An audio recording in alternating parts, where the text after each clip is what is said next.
I think, because you're, oh yeah, that makes sense. So this is the guy that we have to start. This is where you have to start.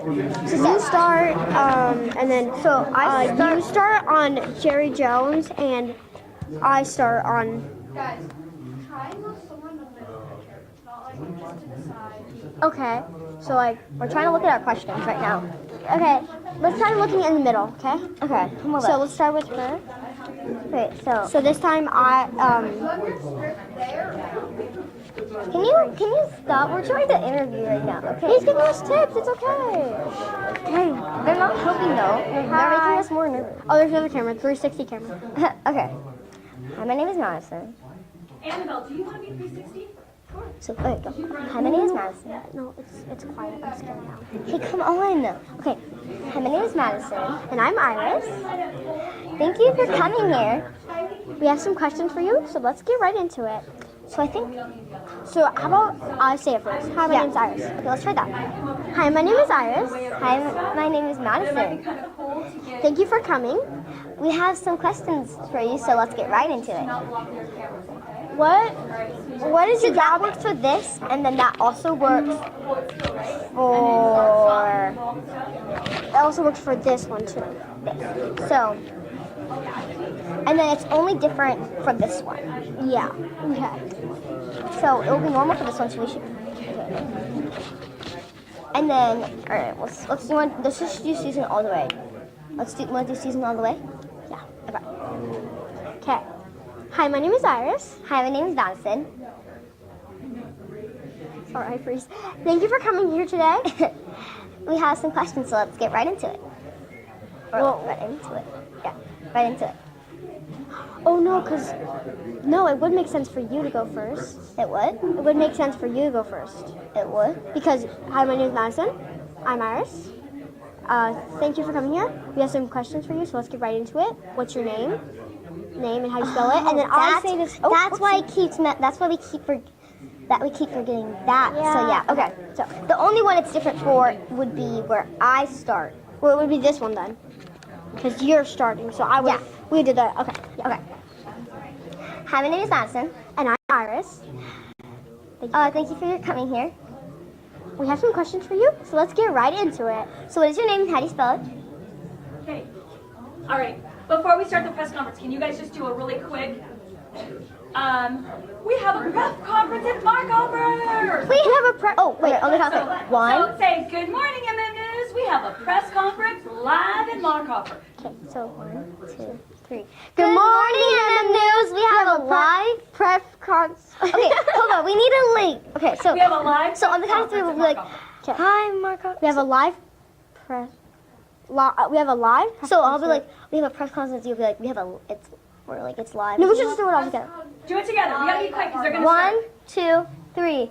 Good morning, Mustang. Why are we doing Mustangs or Markoff? Markoffer. Okay, 3, 2, 1. Good morning, Markoffer. We have a live press concert. Concert. Wait, what? Conference. Concert. How about this? Press conference. Good morning, Mustangs together. We have a live press conference here at Markover. Yes. Okay, go. Good morning, Markoffer. We have a live press conference. Right here. Wait, what? Right here at our hometown, Markoffer. Right here at our hometown, Markoffer. Okay. Good morning, Mustang. Oh, why are we like? I don't know. All right, 3, 2, 1. Good morning, Markoffer. We have a live press conference right here in our hometown of Markoffer. So let's get right into it. All right, you guys can start. I'm going to pull them off. What do we do?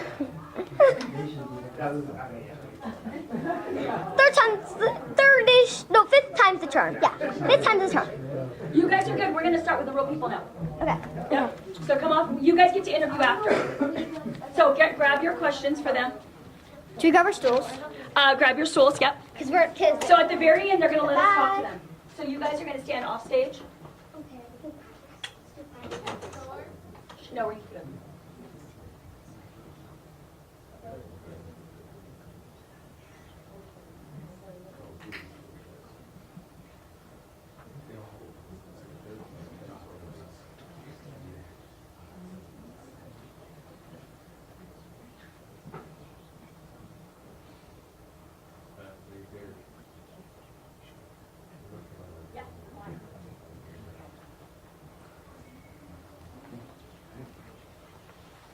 Morning, everyone. Thank you for coming out. I'm Troy Flint. I'm the Chief Information Officer and spokesperson for the California School Boards Association. We represent just about every school district and county office of education in the state of California. One of the best parts of this job is getting to go to schools all around the state and seeing the magical things that are taking place on campus and in our classrooms. And what we see here today at Florence Markhofer Elementary in the Elk Grove Unified School District is such a special example of that. I wish that everybody at home could see this fabulous environment that we have here with a computer lab, a full multimedia production studio, 3D printers, just an amazing array of equipment, and even more than that, the support of caring adults and staff here who are guiding the students. So before we get into the heart of today's press conference, I'd like to thank some people who helped make this possible. Board President in Elk Grove, Nancy Charas Espinoza, who helped facilitate this. My counterpart in the communications department here at Elk Grove, Lisa Lavasser.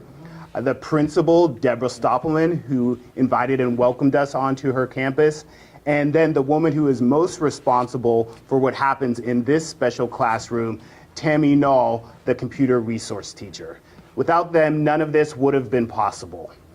And we're here today to talk about AB 1023, a bill that is designed to improve and enhance cybersecurity for school districts, particularly TK-12 school districts and county offices of education throughout the state of California. I think everybody who's living in modern society knows how important cybersecurity is. So I won't get into the details. Our speakers today are going to do that for me. And our first speaker today is Assemblymember Diane Papan, District 21, San Mateo, California, who is carrying this bill and has done a great job ushering it through the House of Origin into the Senate, where it now sits, and hopefully will be passed and sent to the governor's desk. So thank you everyone for watching.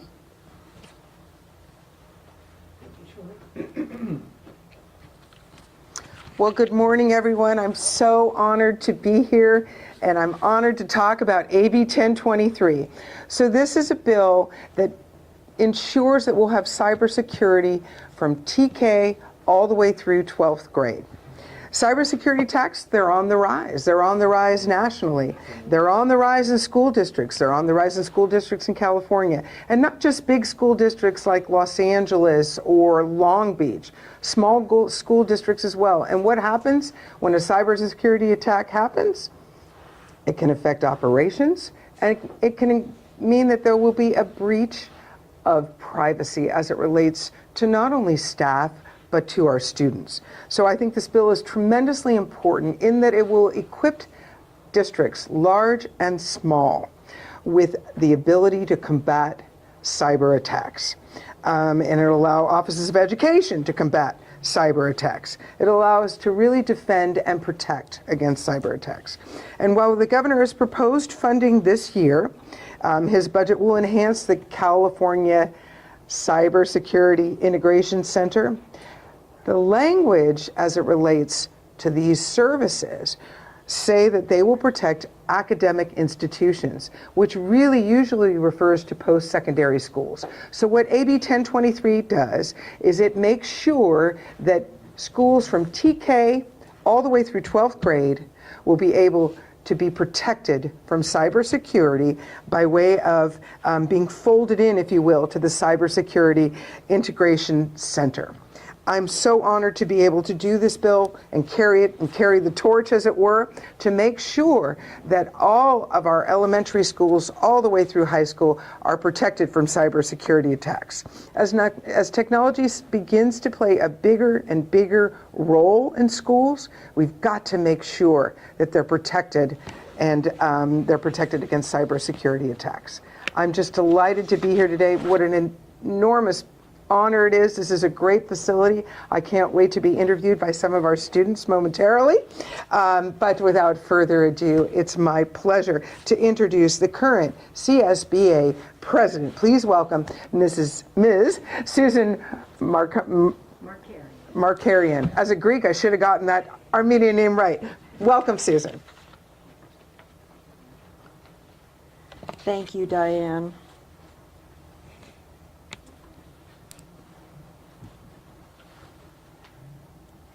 Thank you for joining us today to hear about Assembly Bill 1023, legislation that will allow schools to have the same access and input to the resources we need to implement effective cybersecurity and other governmental agencies have through the California Cybersecurity Integration Center.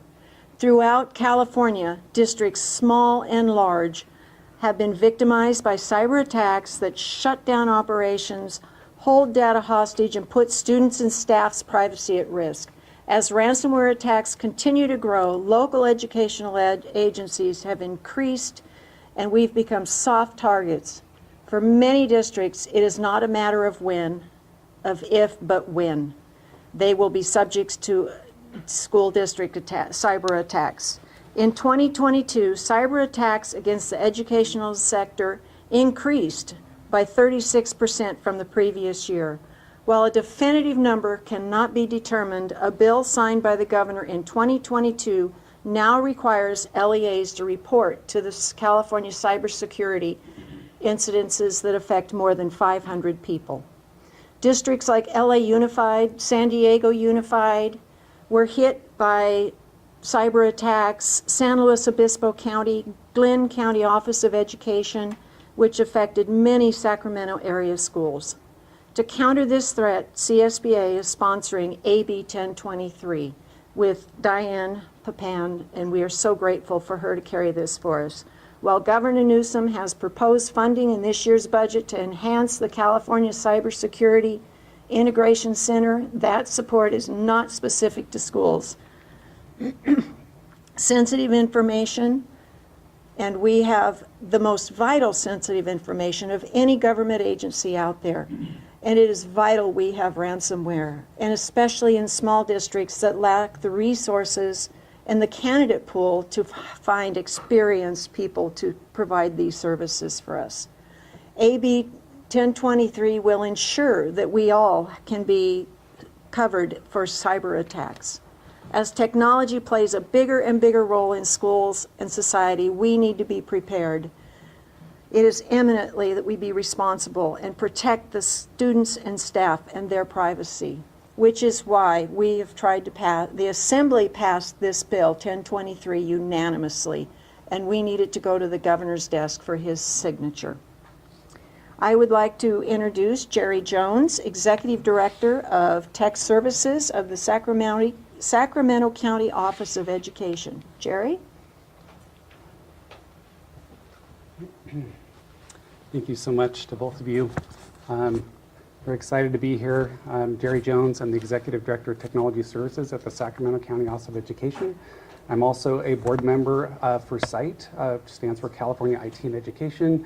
And we have about 2,000 members around the state that are members of CITE that are in technology and are going to be affected by this change. So we're looking forward to this as well. I'm also a board member for the Sacramento Educational Cable Consortium, who sponsors video production labs just like we're in today. So I'm really excited to be here as well and seeing what the students are doing with the technology that's provided to them. So I'm also excited about that too. So let me go ahead and get started. So as many of you are probably aware, our nation's under attack from a variety of cyber criminals in the nation states. It seems like every week a new ransomware attack or massive data breach on a Fortune 500 company or a large state agency is reported in the news. However, what many people do not know is that K-12 education agencies have increasingly become the targets of these same threat actors. As we collect and retain data for over 5.8 million students, and we don't have the same resources available for cybersecurity defenses that a large company does. Ransomware can cripple an entire school district in mere hours and has become the most common form of cyber attack on schools. There have been over 1,300 publicly disclosed ransomware attacks against U.S. school districts since 2016, and at an estimated cost of over $7.5 billion. And this doesn't include all of the incidents that have never been reported. The number of school districts who have been hit with ransomware attacks has skyrocketed since 2020, culminating in a massive attack on the largest school district in California, Los Angeles Unified, which affected over 540,000 students and 70,000 employees. The incident was so serious that LAUSD had to take down all of their systems for over a week, and hackers were able to steal over 500 gigabytes of student information. Additionally, school districts have 5 times the number of student devices on their campuses than they did before COVID.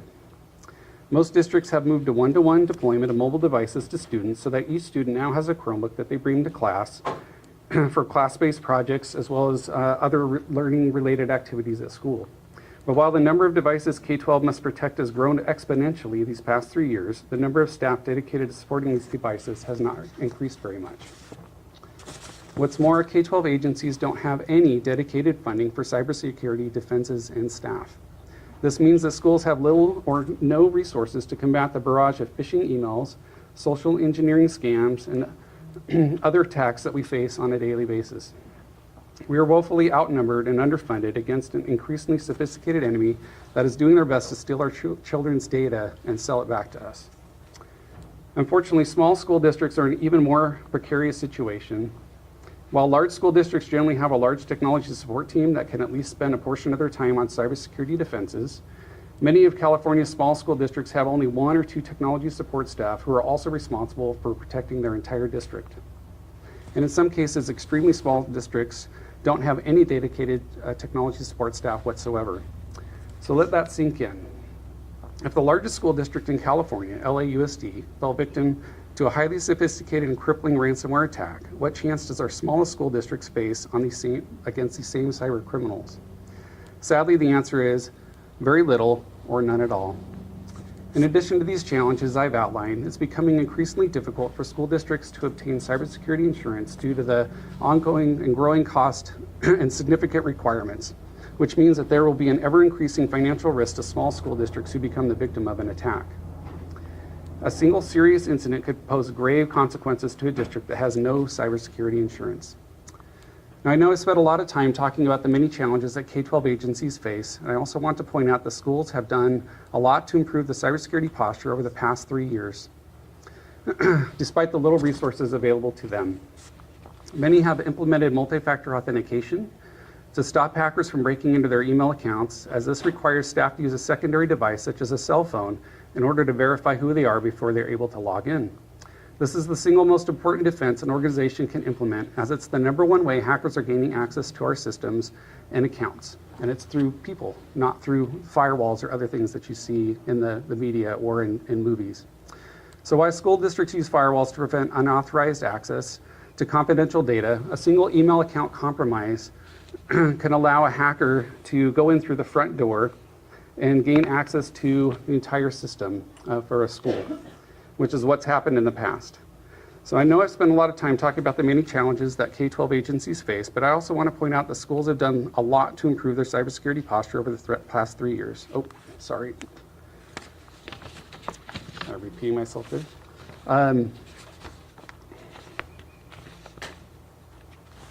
Just a moment.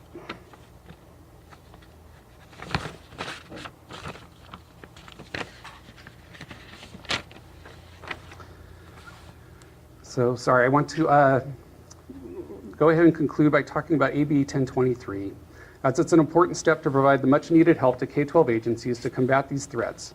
This bill will ensure schools receive the same cybersecurity information, guidance, and coordination from the California Cybersecurity Integration Center, also known as Cal-CSIC, that other California state agencies and local governments currently receive. This change will help ensure that the state agency tasked with protecting California's critical infrastructure and computer networks will provide greater focus, assistance, and support to K-12 agencies, so we no longer have to fend for ourselves. While this bill won't solve all of the challenges facing K-12 agencies today, including the lack of dedicated funding for cybersecurity defenses and staff, it's an important step in ensuring that schools receive the same information and support that other critical state agencies receive. On behalf of the Sacramento County School Districts and the California IT and Education, I want to thank Assemblymember Papan for her efforts in sponsoring and supporting this bill. It will go a long way in helping us better protect the 5.8 million students we serve and their families. Thank you so much.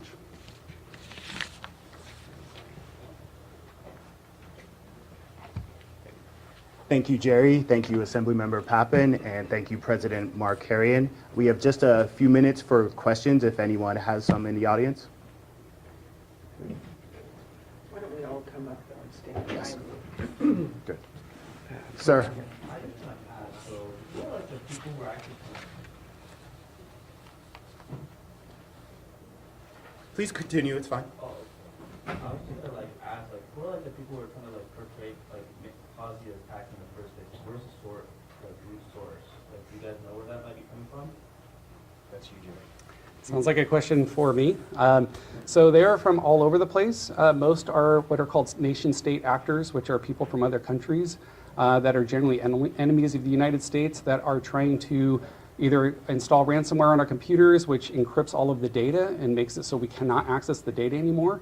And then they will contact that agency and ask how much they're willing to pay in order to get the data back. And usually it's in the millions of dollars is what they generally request. Or they attack us in many other ways, such as preventing access to our systems, trying to bombard us with denial of service attacks to prevent access to the internet. So we're vulnerable because we are, again, just K-12 agencies, but we're up against various countries that are trying to steal our data and monetize it in a way that they can profit from it. And it's highly successful, as we've seen around the United States, not just with K-12, but with many different companies. We just happen to be even more vulnerable because we don't have the same resources that many Fortune 500 companies have available to them. So thanks for asking. And can you tell us what happened in the LA school district? What was the final result? So a lot of that is still confidential, I believe, but they were able to get all of their data back. So even though they used ransomware in order to encrypt quite a bit of it, they were able to recover their data from backups, which is why backups are so important to K-12 agencies, that we all need to make sure we have adequate backups and that we protect those so that the same threats or the actors that try and come in and encrypt our data can't also encrypt the backup data. So I believe they were able to restore all of the data from backup and then get their systems up and running again within about a week. But they were down for an entire week. They required all 70,000 employees to come in and change their passwords because they were not certain which accounts the threat actors had access to. So that was the only way to make sure that any bad actors were locked out of the accounts and not in the system anymore. And unfortunately, they were able to steal quite a bit of actual data and threatened that if LAUSD did not pay the ransom, that they would release it on the dark web to other hackers, which is what ended up happening because they refused to pay the ransom, which is what the United States government recommends that we do not do because it just increases the amount of ransomware attacks as they're able to make money off of us. If they make no money or less money, they will eventually stop. But unfortunately, it's very profitable for them. Okay. Thank you. Thank you. Sure. I just want to conclude by saying I think what we've heard today is that the need is great and the damage can be great and that we really do need to protect our most vulnerable. I'm honored to have introduced AB 1023. I'm honored that my colleagues in the Assembly so robustly supported it. We're moving on to the Senate and hopefully to the governor's desk for signature. So thank you all for being here. Thank you, everyone. That concludes the press conference. Thank you.